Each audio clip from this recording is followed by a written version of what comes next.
What's up, everybody? Welcome back to another episode of Hops Geek News. We are a podcast that talks about comic books, movies, TV shows, and we feature a nice beer of the week. I'm one of your two hosts, Matt. With me is Lauren, and this week we're going to be talking about some of the things that I've seen, such as Indiana Jones and the Dial of Destiny, The Bear, Elemental, spoiler-free, of course, because Lauren has not seen those yet. And then, of course, we're going to dive into Secret Invasion, Episode 3, give our spoiler-free thoughts or spoiler-filled thoughts. No, we're going to spoil that, but we'll give you a warning beforehand, and that'll be at the end. Yes, that will be at After the end. News. First things we always like to do is we talk about what we've been reading or watching, what we've messed up on, some news, and then we dive into our main topic. So, as always, you can find us Hops Geek News on any podcasting platform, any social media platform. Go ahead, rate us 5 stars, drop us a review on Apple Podcasts to help the podcast grow. Give us a shout on YouTube, all that good stuff. And yes, of course, we are on the Zuckerberg's famously new Threads by the same name, Hops Geek News, where it feels like a much nicer place as of now. My only complaint is you can't use GIFs and you can't use dark mode, so that sucks. And apparently, I love GIFs. Yeah, Twitter, I speak through GIFs, but apparently Twitter has threatened a cease and desist upon Zuckerberg and Threads because for whatever it is they're doing. So aren't they supposed to be fighting soon? Like real life fighting? Know. Billionaires, like, which billionaire social media platform are you going to next? I'm starting to feel a little unhinged by all these social media platforms personally, but the more the better, I guess, as far as podcasting goes, because we're not a big podcast. We're not doing Kevin Smith podcast here. We're making our way through this world, making our way downtown. And so I guess we got to join them all, except for Blue Sky. That's invite only. But we're not cool enough to be on Blue Sky yet. Maybe one day we will. I don't really know. I don't really even know care. what Blue Sky is. Another social media app because there's so many out there these days. Why is it invite only? Look, man. Just to make it bougie? I logged into Threadless because I could automatically just log in because I'm logged into our Instagram. And I was very quickly overwhelmed and just got the hell out of there. Oh, so you're on our Geeks one? You should pop in and say some stuff once in a while. Then I'll have no idea what you're talking about. And so because I've never posted on our Twitter. People be like, well, this doesn't seem like Matt. You should do it once in a while. A fun story is like Brian O'Halloran, our friend there. He followed us. I didn't even search him out. He found us and followed us. Sweet. Daniel Kibblesmith, he followed us there too. So guys, all the famous people, no big deal, are following us on Threads. You should as well, is what I'm saying. Just shared a random tweet from Daniel Kibblesmith today, and it had nothing to do with comic books or anything like that. And I responded, he's been on our show. Yeah, we need to have him back on because I think he just did another Spider-Man comic. If I remember, it was an Into the Spider-Verse kind of comic. Yeah. So I think we need him. I'm going to reach out, get him back on. We'll see what's up. Anyways. Yes, we will be having Ryan Curtis on again within the next few months, I hope. Yeah, he worked on season 8 of Supernatural. Yes. He told us about how they beheaded people. That's really cool. Yeah, we're going to dive into that with him. We hopefully get some more guests coming on. And then a quick plug real quick, because I have joined the Nerd Initiative team. They are really great comic book oriented group of people. And me and a couple other podcasts are going to go ahead and start what's called Page Turners, or Turn the Page, if I remember correctly. It's, Ken from the ODPH had this brainchild he came up with where we're basically going to go live on the Nerd Initiative YouTube channel and talk about comics. We're going to break down maybe a comic book that we recommend, kind of dive into some stories, talk to some creators, things of that nature. So be on the lookout for that on our socials, but you can also find it on the Nerd Initiative. And from there, I'm drinking Off the Rails by Weathered Souls Brewing Company, San Antonio, Texas. My friend Raphael, who's my beer bro in life, went ahead. His dad actually sent me these beers. I met his dad when we were all in San Antonio together for work. His dad's a nice human being. He remembered that we loved Weathered Souls. That was like our spot to go to. Being? Yeah, well, he remembered that he drank beers with us at Weathered Souls, remembered that it was our favorite brewery there, and sent me some beers from Weathered Souls. So this one is a Berliner style sour ale with red cherry Kool-Aid, sweet cherries, key lime juice, and marshmallows. It comes in at 6% ABV. And if you happen to be watching on the YouTube, that's kind of what it looks like in our nice Hops Geek News glass. Yeah. It looks very fruity. It does. I always love marshmallows in sours. But Brad said it's a mess to use or to brew with. So but if done properly, on the back end of the taste, you get a lot of the marshmallow flavor, and it's really good. Yeah. Yeah. It's like, it makes it smoother, weirdly enough, even though you think marshmallows, you think sticky, but in a beer, It always smooths it out. It's weird. It's good. Oh, science, bitch. Science. So oddly enough, I'm not drinking Weathered Souls beer, but I am drinking a Black and just beautiful beer, which I'm finishing this up. I started on Hop Snooze, but Look it is 500 milliliters. You're not driving. No, I'm not driving anywhere. It is a 10%. It is Tactical Brewing made this from when they did their whole Black is Beautiful initiative. You're still seeing the beers pop up occasionally, and I really wish I had hoped more breweries were going to barrel age some of these. Volume 2 or something. Yeah. 100%. And like, I thought like how smart to do a stout, because you can drink them immediately. You can age them. You can barrel age them. You can do all these things. I have a ton of stouts. I have like a Pontoon Brewing brownie bash that's been in my fridge for like 2.5 years. But stouts tend to get better. Not all of them, but some of them. But when they're barrel aged, I think they get much better. But this is fantastic and would be even better if it was barrel aged. But yeah, this is good. I got another beer on deck for when I'm done with this, because I'm not almost done, but I'll be done before we're done. That's right. Off the rails we go, folks. Yeah, that's the theme of this episode. Off the rails. If anybody finds anything that we've messed up on the podcast, please let us know, because we have a whole segment dedicated to it, and there's nothing. Yeah, Timmy. Week. Tim, where you been? Yeah, and Tim. Sean. Sean, where have you been? Maybe we've been that good lately that they just don't even tell us, or maybe we've lost our 2 listeners. I don't know. No, I know Tim still listens, because he messaged me about Secret Invasion or some because he was the one that was like, you got to watch this video with Screen Crush. Right. Okay, that's fair. All right, we've lost one of our listeners. Just kidding. I know Sean listens once in a while. No pressure. Listen.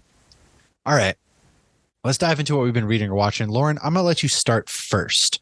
Why don't you take us away? So one of the things I read that I finally finished the 3 Aftermath books. I did do a little review of them. They were so good. I did a little review of them on our socials. I highly recommend these for any Star Wars fan. Pretty much going to say what I post on the socials. The books, they take place basically within 9 months, because Leia is like knocked up at the beginning and she has been at the end. So it's 9 months. And apparently she got pregnant on Endor, which I found kind of hilarious. I mean, after you beat the Death Star, there's only one thing to do. Like, we beat the Death Star. I just watched my dad's corpse I almost died like 8 times. All right. Well, that's also true. No, it was just Luke by himself, wasn't it? Watching Vader burn? Yes, but in my head, other people came over, because we learned that Rex was there. We learned that all these other people were there. And you don't think like Captain Rex didn't go over and mourn his friend, or like Ahsoka. Ahsoka was there too, wasn't she on Endor? They say at the end of Rebels that all these people were on Endor. You would think that. First of all, I don't like the idea of Ahsoka being there, because she easily could have just mowed down every single stormtrooper in that battle. So I don't like that. I get what they were going for. Second of all, like, you would think that despite Leia having no connection to Vader like Luke did and through the Force, she would pay some sort of respect, maybe. So I can get behind that. Yeah. So I feel like they all would have gathered. It's called grieving sex. Okay. She was grieving and Han was there. I just Googled, was Ahsoka at Endor? It said sometime after the Battle of Endor, she traveled to Lothal. Yeah, whatever. It is unknown whether or not Ahsoka participated in the battle, so she was certainly not present on Endor. Captain Rex was there, though. I remember them distinctly saying that, because I was thinking they saw the he white was Anakin's clone trooper. So, yeah. That's sad. Okay. Star Wars. So yeah, these books, though, the main characters are not Luke and Leia. Wedge Antilles plays a decent role in it, but the main characters are characters we do not know. One of the characters who is a child is later in the sequels, which is kind of cool that you have that tie-in. There is Singer. I loved him. I hope to God they bring him into one of these upcoming TV shows or movies. I loved his character. I loved his character development. He is actually ex-Imperial, and at the Battle of Endor, he's like, fuck this shit. And they all have like PTSD after Endor. But they also, like, the Empire didn't just, oh no, we lost another, Death Star and Palpatine and Vader are gone. We'll just mosey on our way and go into hiding. Like, obviously that's not what happened. Yeah. So it's more about what happened after that, which we're getting in Mandalorian. And there were a couple tie-ins with Mandalorian, and there were a couple nods to like a character we met in Mandalorian or something else that we met. Actually, there was a couple characters we met in Mandalorian that were actually in this book. So yeah, it's canon. and it fills in a lot of those holes that we want filled in, that, you know, Mando's filling in, and I'm sure Ahsoka's going to fill in, and Rebels filled in.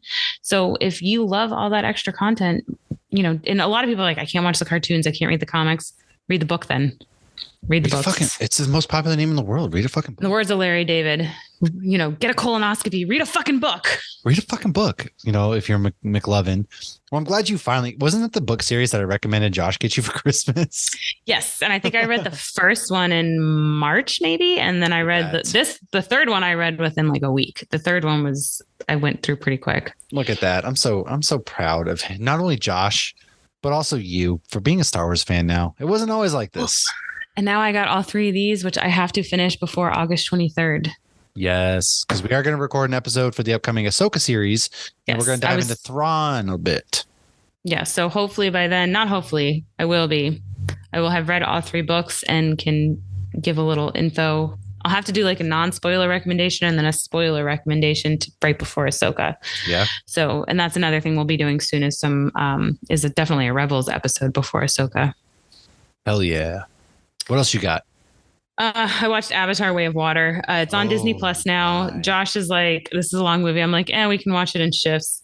He falls asleep 45 minutes in. I watched the whole. I don't blame him. Movie. I would have fallen asleep a lot sooner. The next morning, he's like, how far did you get into the movie? I'm like, I finished it. He's like, you finished it? He's like, hey, you want to finish that movie we started last night? And you're like, I already did. I'm like, that's why he always wants to watch movies at night. And I'm like, I'd rather watch a series or read my book because you got to get. I don't want to be up 3 hours later. I can't be doing this.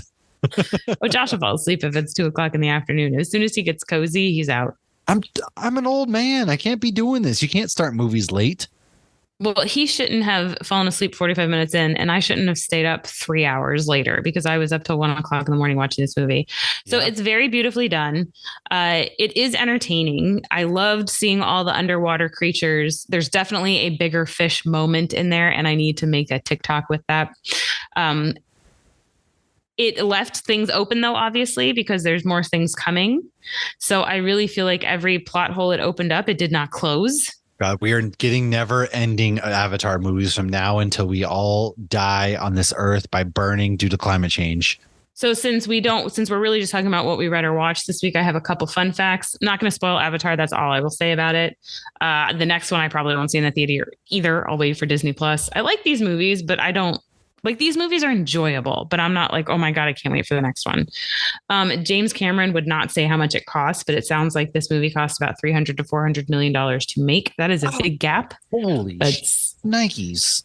Yeah. When people would ask him, he'd be like, oh, it was fucking expensive, or he would say something like that. There's a whole thing going on right now about movies that cost a lot of money, and like The Flash cost $250 million and it's on track. I'll talk about this. Just go ahead. I'll talk about it in the news portion. I'm sorry. Oh, okay. No, you're good.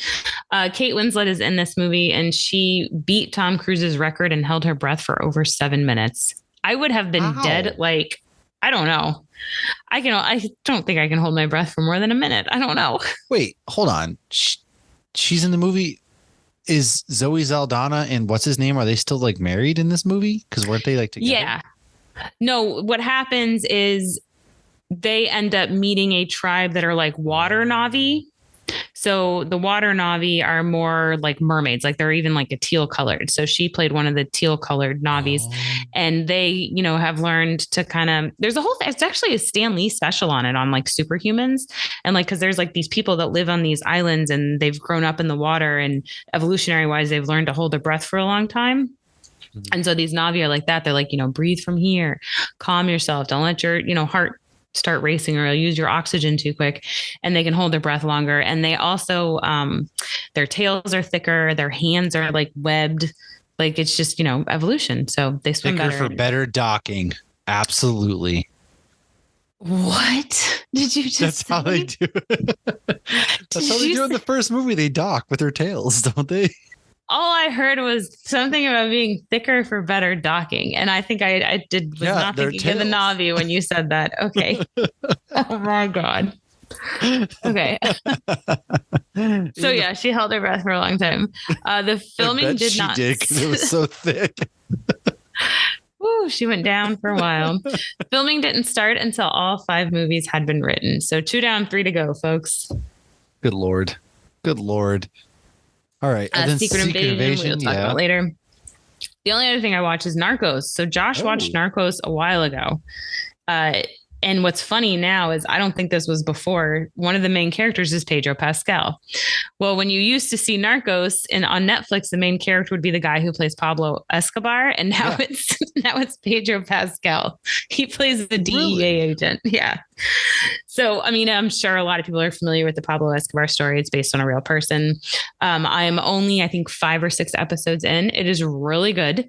And one of the things I love is that they combine real life clips of Pablo Escobar mixed with the acting. So it'll be like, they're talking about, he went on TV or he spoke at this thing. And then it cuts to the actual Pablo Escobar talking.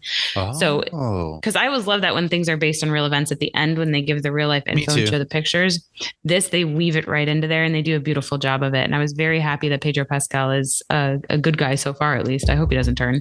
I don't think he does turn, because here's a fun fact. The 2 DEA agents that are the DEA agents in the show actually make cameos in the show.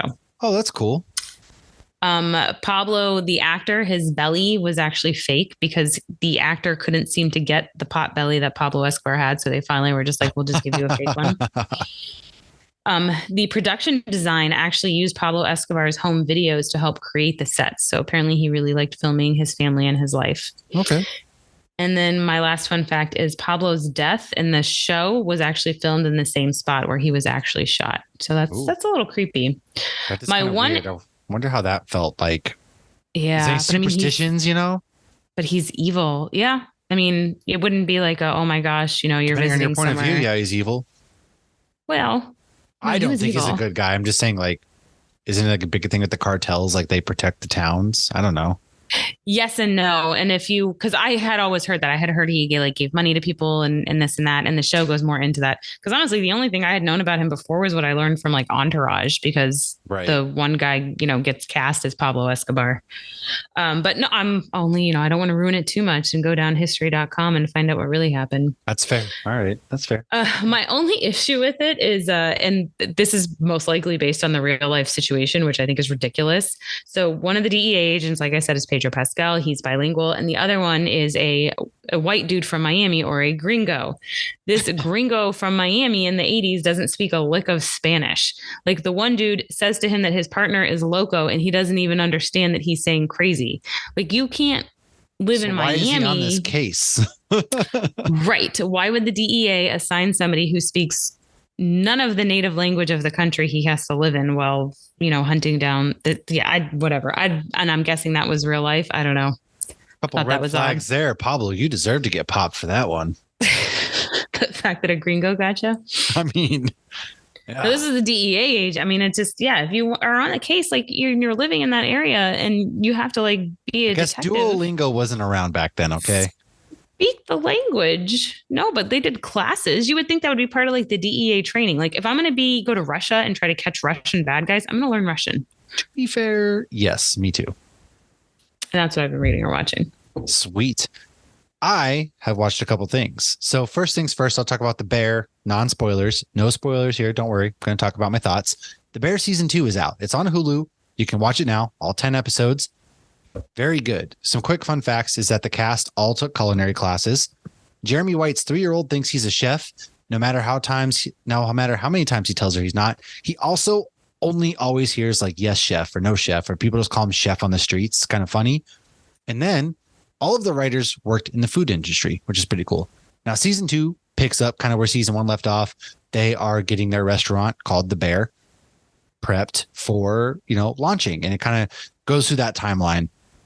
Now, one of the things that I really love about the show is it's really well written. There's a couple characters such as Richie, who you go in thinking he's a complete just idiot douchebag. And by the end of the season, he's one of your favorite characters. It's just incredible the way that they've written him. And then in this season, they're sending all of their chefs to different places. So, of course, there's some cameos in there. Where one of the chefs goes to Denmark and he is trained by Will Poulter. You know him as Adam Warlock. He was also on Rick Miller's. So there's a surprise cameo there. I'm not going to give more than that away. He's in 2. So you're getting Adam Warlock type Yeah, so Will Poulter, not. But this is like Will. This is Will Poulter. Like, it's weird hearing him actually speak with his actual natural British accent, and he's just really chill in this, right? And every chef has hand tattoos, so that's kind of something I noticed. But another thing that this series does really well is the camera work. So in the finale, they do a one shot, which is Daredevil did this very well. They just follow everybody around in one take, and it is so damn good. I appreciate some good camera work, and they do it extraordinarily well. And yeah, just go watch it. It's on Hulu. The only thing that sucks is I wish they did this weekly release, because you binged it. We took a few days, but now, like, when does season 3 come out? Probably not for a while due to the writer's strike and needing to film it and all of that stuff. So you're kind of stuck on this cliffhanger aspect, and now it's just kind of waiting. And the thing is, like, it's fresher on people's minds too if you release it weekly, in my opinion. And so people are going to binge it, talk about it for about a day, and then we move on to the next thing because we just consume. So that's kind of sucks. I wish that they would focus we had self-control. None of it. Because if you like something, you want more of it, right? I get it. It's gluttony in its finest, and I'm guilty of it too. However, go watch The Bear if you haven't. One of the best series. You haven't even watched season 1? No, I need to. I keep hearing good things. I don't know. You need to watch. You know what I actually did? I did restart Rebels this week. I want to watch all of Rebels before. You got to put The Bear to the top of your list. Trust me. Above Star Wars Rebels. I'm glad this is being recorded. I'm just saying, you will not be disappointed. Well, I just want Rebels to be fresh in my mind. That's fair. Another thing I watched was Elemental. We went and saw Elemental this past weekend. It's Pixar's latest film. And of course, they kick you in the nuts right off the bat because they have Carl's first date, or not first date, but Carl's date. Oh, that's Carl from Up. Yes. And Doug is the dog. Oh my God. It's about, he is going to go on a date with this other lady, and he feels guilty about it. And Doug is coaching him through it and there by his side. And it is so sad. Like, the kids were in shambles. The kids are like, I thought we were seeing Elemental. And they're like, I didn't know we were getting scarred for life. I'm sitting here like, this is so freaking, like, it's funny, cute, but also like, good God, this is so sad. Like, what the hell, man? And then it is interesting watching things with your kids when you're both in tears. Yeah. Like, the worst was when I left Brielle I had to go pick up Logan from something and she continued to watch Stranger Things, and I come back and she's bawling. And then, I mean, as a kid, seeing your parents cry, that was kind of a shock too, right? Because you're not used to my kids those make emotions. I guess my kids have never seen me cry like once in the 8 years. And even that, I was on drugs. So like, it was after surgery. During Spider-Man, Brielle's like, "Are you crying?" I'm like, "It's Tobey Maguire and Andrew Garfield." You just don't understand. Don't look at me. But yeah, so we get to Elemental. So some things about Elemental is Pixar had to upgrade and buy more computers for this. There are over 151,000 cores used for this film in 3 large rooms on the Pixar campus. For perspective, Toy Story only had 294. Monsters, Inc. had 672, and Finding Nemo 923. Now I can tell because the colors are so vibrant and beautiful and well done. I'm not surprised. Water was actually the hardest element to make in this movie. The film is based on director Pete Sohn's life with his parents immigrating to the USA from Korea, not speaking a word of English, and settling in the Bronx. Sohn's family also opened up a grocery store named Son's Fruits and Vegetables, similar to Ember's family in the film. Yes. So I knew off the bat that they incorporate a lot of these elements, and they leave, her parents leave their place because there's like a disaster that basically wiped out their home and all of that kind of all that stuff. And it's beautiful. So Leah Lewis plays Ember. Mamadou Ati plays Wade, and Wade's like a big crier. It's kind of cute and beautiful. They do wonderful. It's basically a love story about opposites, fire and water. You know, they're not supposed to go together, but they do. And all the while she is finding out who she wants to be. And the dad wants her to take over the family business, but she's not built for that. She wants to do other things. And so she's like Sam Winchester. Yes, it's absolutely gorgeous. It's a very beautifully well animated film. The voice actors are great. The story itself is emotional And Oliver, my son, was sitting there with the blanket over his head during some of the emotional moments. And then, of course, there's a scene where a character kisses another character, and Harper, oh my God, kids lose their mind over that. She crap. was like, she yells in the theater, it's dead silent. There's like maybe 7 other people, and she goes, ew. And people just like look back at her. I'm like, dude, this is a kid's movie. She's 4. You're adults. Of course she's right. That's a typical 4-year-old response. That's what I'm saying. Like, come on now. Don't be ridiculous. Don't be dumb. But it was just funny because you watch these with the kids and like they're emotional, and very cute movie. I cannot recommend this one enough. Pixar, it's not yet like Toy Story level, but it's still like hey, you should watch this with the family. It's a good movie. Right. Well, it's hard to compare with Toy Story too, because like we were younger when that came out. Now we're making another one too. Did you hear that? I don't think they'll ever stop. But yeah, Brielle actually saw Elemental with Ski, and he took her and Harper and Charlotte, and they all loved it. They said it was great. Yeah, the kids liked it a lot. Oliver liked it more than Indiana Jones. So I still haven't seen Indy, but hoping to take Logan to see Elemental because they do the $5 movie days. I'm going to take him for that. He did really good for Into the Spider-Verse. $1,700 in Regal. If I could give you any of that money, I don't know how to do it, but like I'll give you my Regal like Robin Hood information. I guess I don't know. They send me $400 a month. I don't know what to do. It's so funny because it pops up in our email. You have a gift card. I'm like, what the? Maybe the next gift card you can help yourself to if you want. That's fair game if you really want to. By all means, I could take a month off. I'm not hurting here. We still have another free ticket from Josh's chair not working at Guardians. Perfect. Look at that. Well, the last movie I did see was, of course, Indiana Jones and the Dial of Destiny. Now, Harrison Ford's back. Phoebe Waller-Bridge, she is also in this movie. And John Rhys-Davies makes an appearance. Karen Allen makes an appearance. Toby Jones, who you know from the Marvel Cinematic Universe, a.k.a.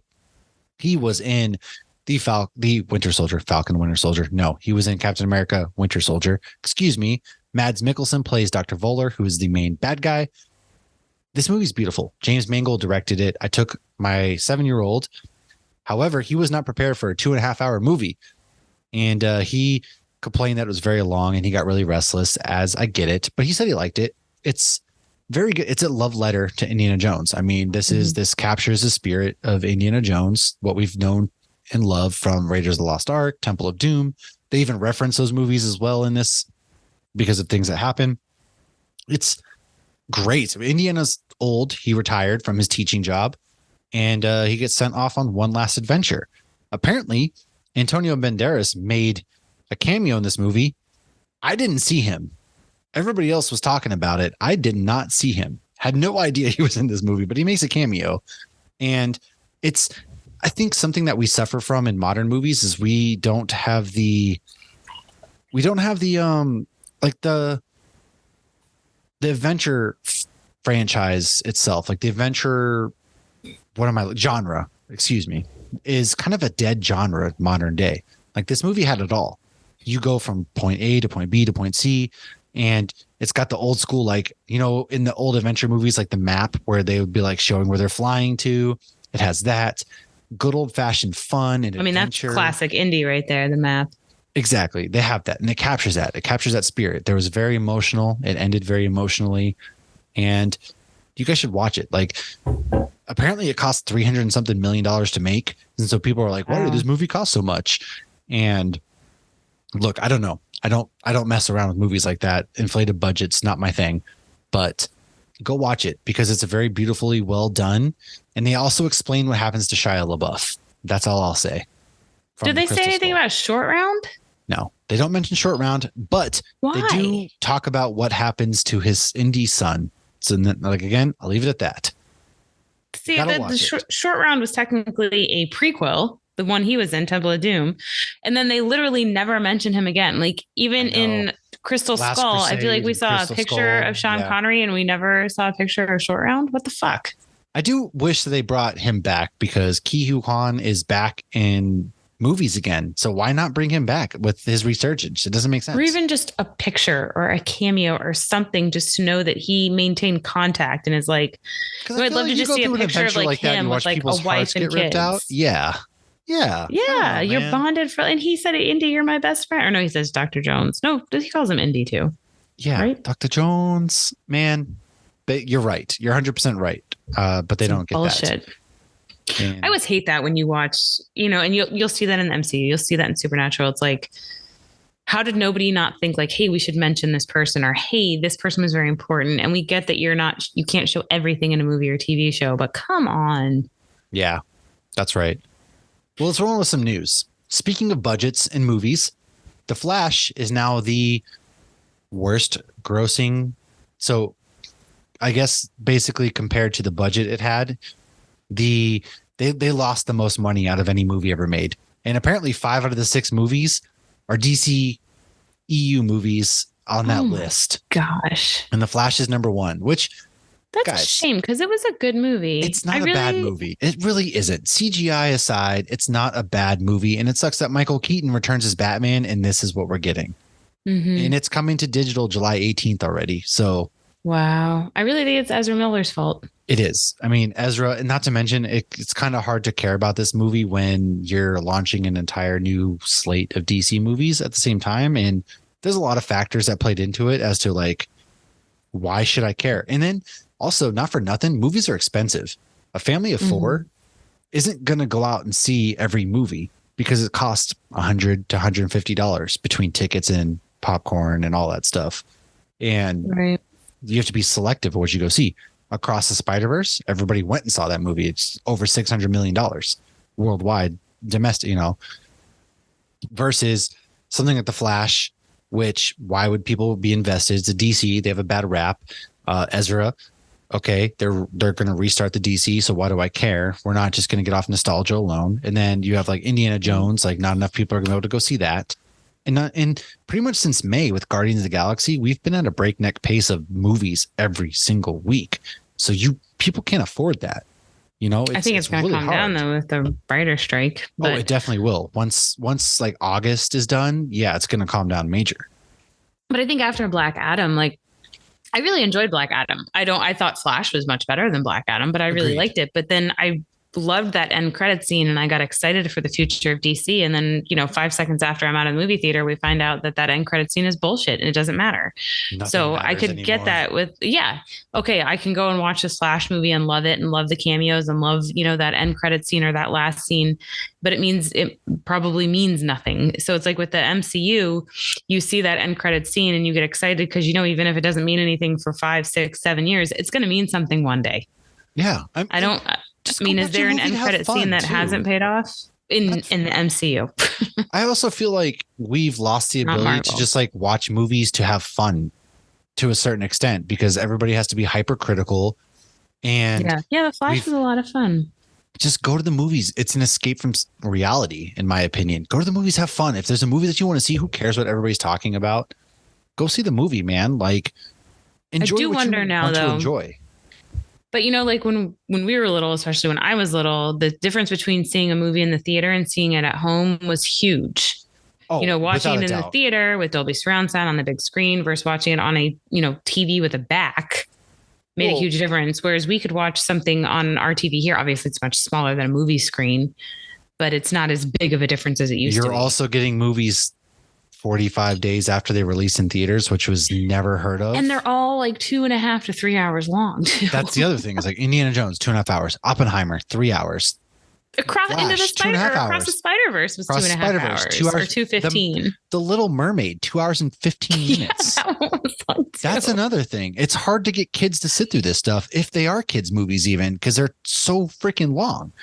And then again, why am I going to pay $150 when I can pay for $20 when it comes to digital in about a month?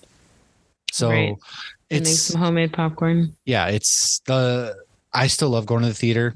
I have the Regal Unlimited. I use the hell out of it. It's a fun experience. I'm going to go see tonight when this is dropping. I'm going to go see Mission Impossible Dead Reckoning in IMAX early. And I'm excited because that's how movies should be seen at least. But I get it. Not everybody can do that. Anyways, off my soapbox.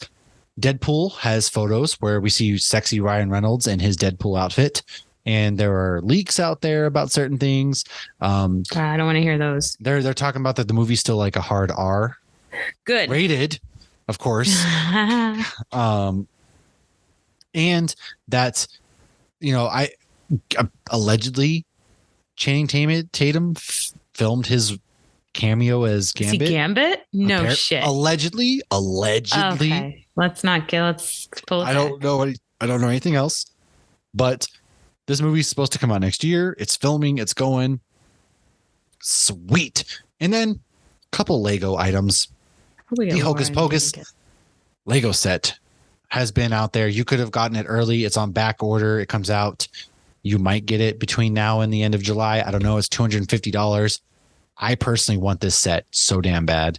It comes with like Winnie and her vacuum cleaner. That's amazing to me. I love shit like this. I love Hocus Pocus. And, I love Halloween. I'm already in the Halloween season just because like that's where I am mentally. It's 4th of July is over. I'm trying to find like a happy place right now with all the stuff going on in life. And my happy place is Halloween. So. And by the time Halloween comes, you'll be settled in a new place.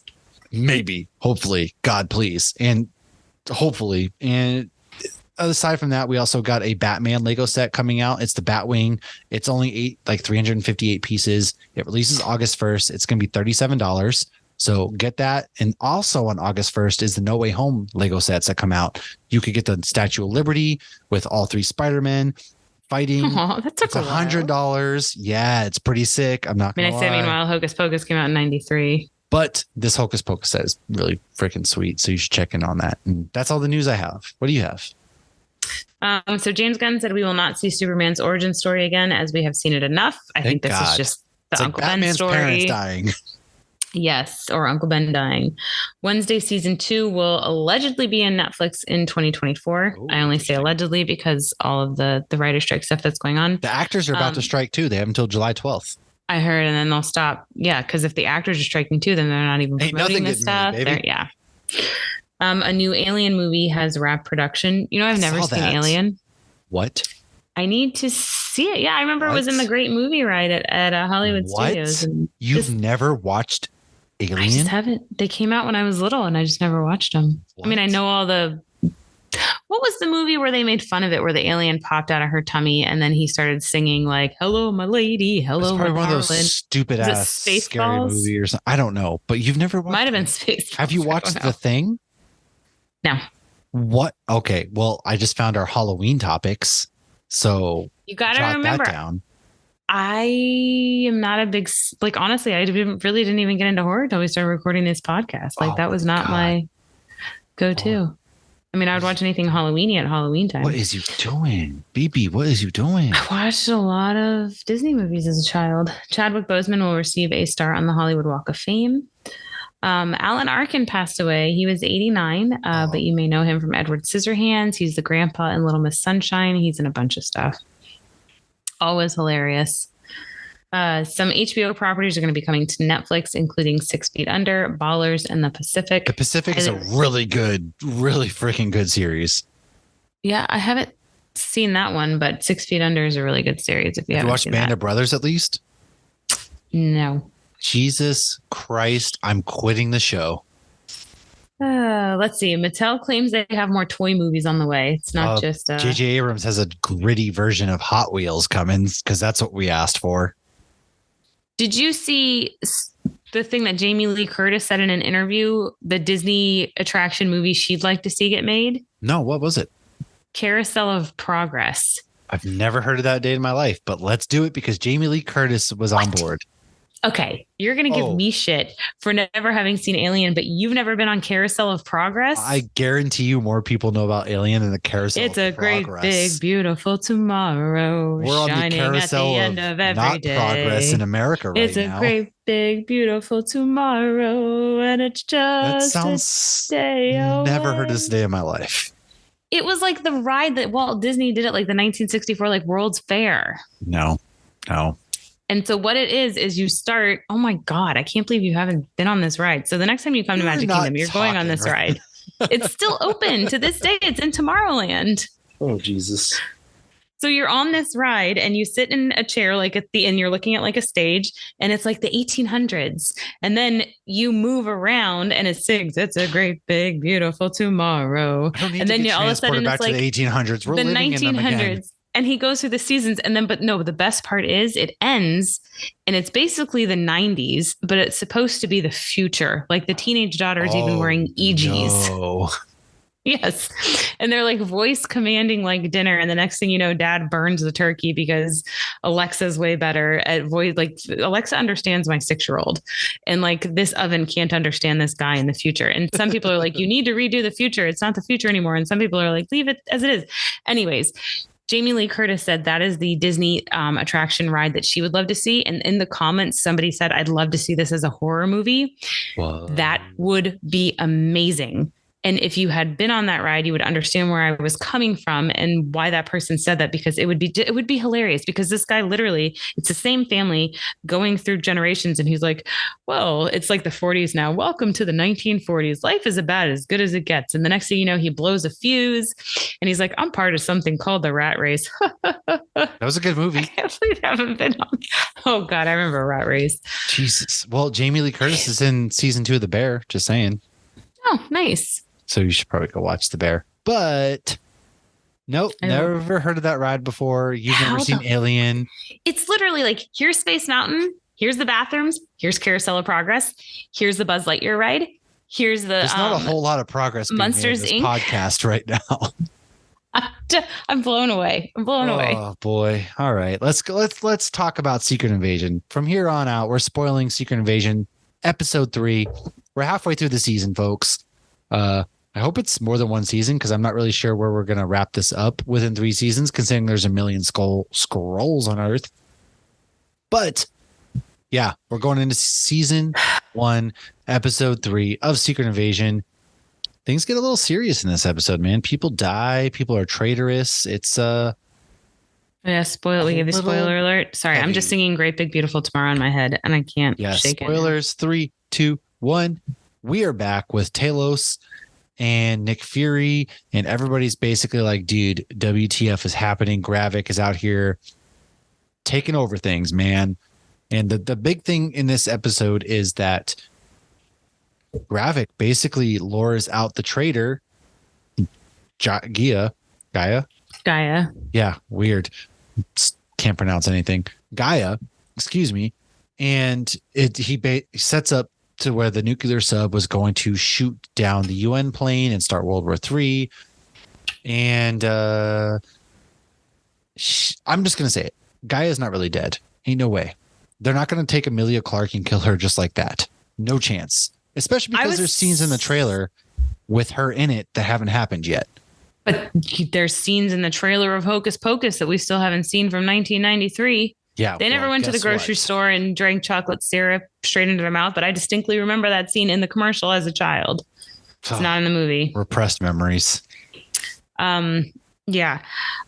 I think there's a possibility she's not dead. I think she's very clever.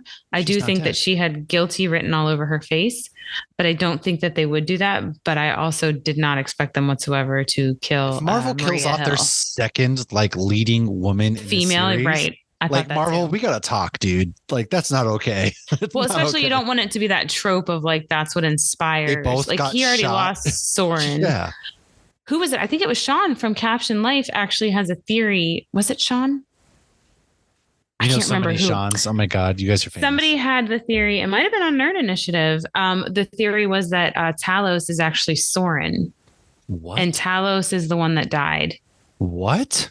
But is maintaining the form of Talos, which would almost make sense to maintain that relationship. I'm going to bust that theory real quick. Okay.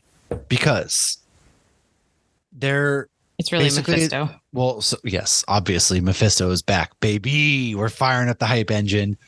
And the big thing with Skrulls is they can replicate recent memories, but they cannot replicate old memories, right? And so I think this is actually Talos, because every time him and Nick Fury talk, they talk about old memories, such as like the fried chicken and stuff. And that's how they know each other are not Skrulls, which is really clever, I think. They haven't stated that. I don't think it's him, but I thought it was an interesting theory. I mean, it's a good theory, interesting theory. It'd be kind of mind blowing, but I think this is actually Talos. It's actually Nick Fury. They kind of go off each other, and then Guy's not dead. However, something is up. I noticed is Nick Fury, when he's around his wife, he was like limping, acting all defeated. It's because he knows she's a freaking traitor, which she is at the end of the episode. Yeah. Well, he was limping when he first came from space. Yeah, but when he's not around her, okay. Is she a traitor though? Or like she might be doing good. We don't know for sure. She's a traitor. As far as we know right now, his wife is a traitor, which you can't blame her. Rhodey is a Skrull. And was that Rhodey on the phone? It was Rhodey on the phone, and he's a Skrull. He said, well, you got me. Yes. Because she was like, I want Gravik. And he was like, well, you got me. Yeah. Rhodey's a Skrull, which when the hell did our Rhodey become a what happened to him? Where's he at? Well, okay. He's either dead because he died in he's not dead because he's going to be in Armor Wars. He's the leading character in Armor Wars. Oh, fuck. Unless they don't find out he's a Skrull. They're not going to kill Rhodey like that. No freaking So maybe way. He's a Skrull in Armor Wars. No. I think we're going to figure out where our Rhodey is. We're going to save him, and he's going to get suited up in this episode. Or not episode, but this season. That's my theory. Here's the thing, though. These humans that are being held for the Skrulls to, take over their lives, where they're being held would inevitably kill them because it's very high radiation. That's the whole point of them being there. So agree. Even if you go and rescue these people, what's going to happen? They're going to die of cancer within the next 5 years? Well, they're hooked up to those things to access their deep memories, which is clever. I don't think Rhodey's there, though. He's too high profile to be left there, I think. So you think there's a possibility he's somewhere not next to the radiation? Yes, I think he's somewhere very secure because he's an Avenger. They infiltrated the Avengers that way. Well, and they now have superpowers. You saw. Yes. So speaking of, this is actually a play off of a superhero Deviant Scrolls run of comic books in Marvel, where Kl'rt can actually shapeshift because he's got bionically re-engineered by Skrull scientists, and he actually is a greater version of Fantastic Four. So he has all the Fantastic Four's abilities. However, we don't have the Fantastic Four in this series yet because they're not around the MCU yet. And so instead we have Groot, we have the Extremis, we have Obsidian, and then we have what was the last one? Oh, motherfucker. What was the fourth one? Forgetting off the top of my head. Anyways, the big, damn it. I just forgot. But we see Talos stab Gravik, which is a really cool scene when he goes to choke Gravik and like everybody stands up and turns into Gravik. I thought that was a pretty badass scene. It was creepy. And, he has Extremis in him already where he just basically like regenerates. Also, didn't have Nick Fury watching the MCU version of Fox News on my bingo card, but that was weird too. But yeah. Well, I think also because the one guy, Shooter McGavin's on it. That's true. It's because I think you're right. He's got a deeper game. Everybody thinks Fury's down and out for the count, but I think Frost Beast. That's right. The other Frost Giant. Yes, that is right.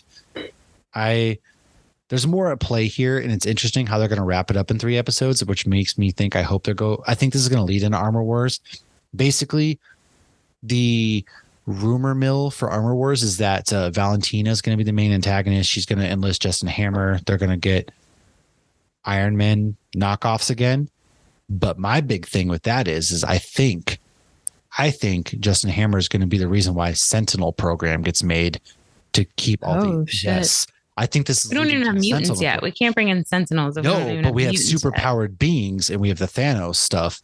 I think they're going to make Sentinels to kind of keep down, superpowered beings. Right. But this is where the mutants come into play because they're going to start hunting those down as soon as they see that mutant powers are popping up.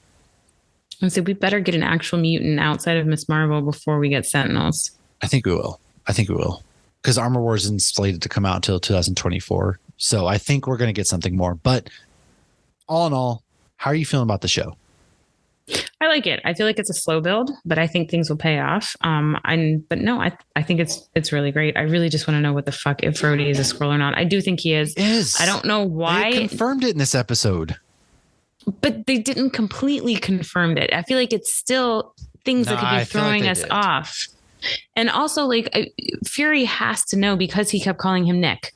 And he even said, he ignored that. And then he even said when somebody else, another Skrull called him Nick, he said that. Nobody, Oh, yeah. When they have the British guy who's in charge of, who's just at home giving nuclear launch codes. And it literally, goes back to Captain Marvel in the elevator with Talos. And it's like, you're just going to.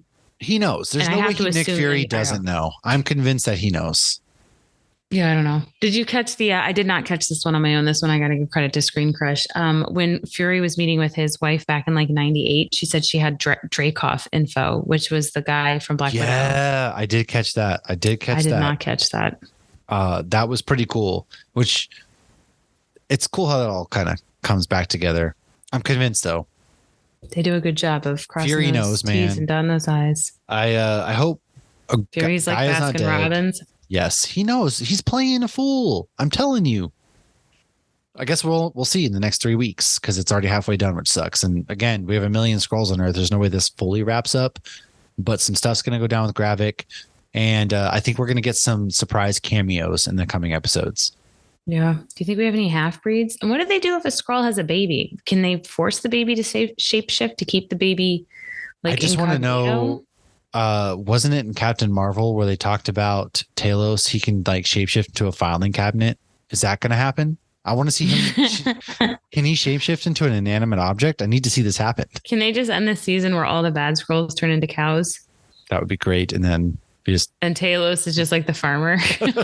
Sending him off to butcher. Oh God. Oh, it's dark. It could be a nice peaceful farm. Let them go out to pasture. True.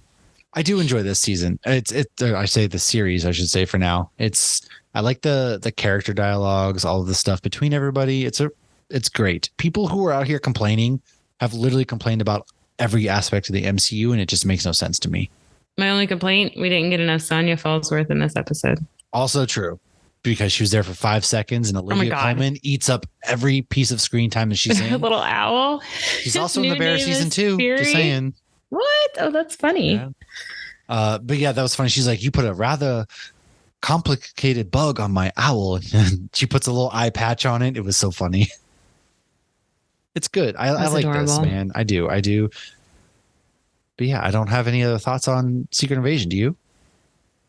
I'm sure I have a lot, but no, I'm good. We do. We're gonna do a series wrap at the end, I'm sure, as well. But in the meantime, folks, go watch Secret Invasion. Make sure you're subscribed to the podcast for all of your fun things. And if you want to support the show, patreon.com/HopsGeekNews.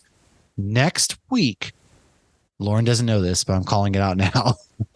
You're coming to Magic Kingdom and writing Carousel of Progress? No, we're gonna start doing Patreon exclusive episodes. We're going to rewatch all the X-Men's, all the Fantastic Fours, all of that stuff. Oh, talk about them. Fantastic Fours. All of the pre-MCU stuff. We're going to start a series with that. And so we're going to be talking exclusively that on Patreon. So come join us, patreon.com/HopsGeekNews. Join our Discord as well. Hang out with us. Until next week, folks. Cheers.